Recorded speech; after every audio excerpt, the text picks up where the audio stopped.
তথ্য ও সম্প্রচার উপদেষ্টা নাহিদ ইসলাম অন্তর্বর্তী সরকার থেকে পদত্যাগ করে নতুন রাজনৈতিক দল গঠনের প্রস্তুতি নিচ্ছেন, এমন গুঞ্জন বেশ কিছুদিন ধরে সামাজিক যোগাযোগ মাধ্যম ও মূলধারার গণমাধ্যমে আলোচনায়। সূত্র বলছে, গুঞ্জন নেই, এটি সত্যি হওয়ার অপেক্ষায়। সব ঠিক থাকলে আগামী মঙ্গলবার হবে সরকারের উপদেষ্টা হিসেবে নাহিদের শেষ দিন। পরদিনই নতুন রাজনৈতিক দলের আনুষ্ঠানিকতায় আত্মপ্রকাশ করবেন তিনি।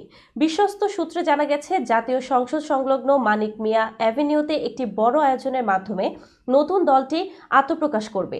এজন্য মঙ্গলবারই সরকার থেকে আনুষ্ঠানিকভাবে পদত্যাগ করবেন নাহিদ ইসলাম। জাতীয় নাগরিক কমিটির নেতারা জানিয়েছেন, রমজান মাসের আগে ফেব্রুয়ারির মধ্যেই দল ঘোষণার সিদ্ধান্ত চূড়ান্ত হয়েছে। আত্মপ্রকাশে অনুষ্ঠানে কমপক্ষে 1,00,000 মানুষের সমাগম ঘটনার লক্ষ্য নিয়ে কাজ করছেন নেতাকর্মীরা। ইতোমধ্যে অনুষ্ঠান প্রস্তুতি, গঠনতন্ত্র প্রণয়ন ও ঘোষণাপত্র তৈরির জন্য পৃথক কমিটি কাজ করছে।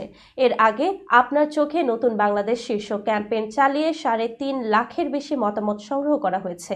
তবে নতুন দলের নাম ও সাংগঠনিক কাঠামো এখনও রহস্যে ঢাকা। শেষ মুহূর্তের আলোচনার পর চূড়ান্ত ঘোষণা আসবে। এটি প্রায় নিশ্চিত যে জুলাই গণঅভ্যুত্থানের সময় সামনের সারিতে থাকা ছাত্র নেতারাই নতুন দলের শীর্ষ নেতৃত্বে থাকবেন।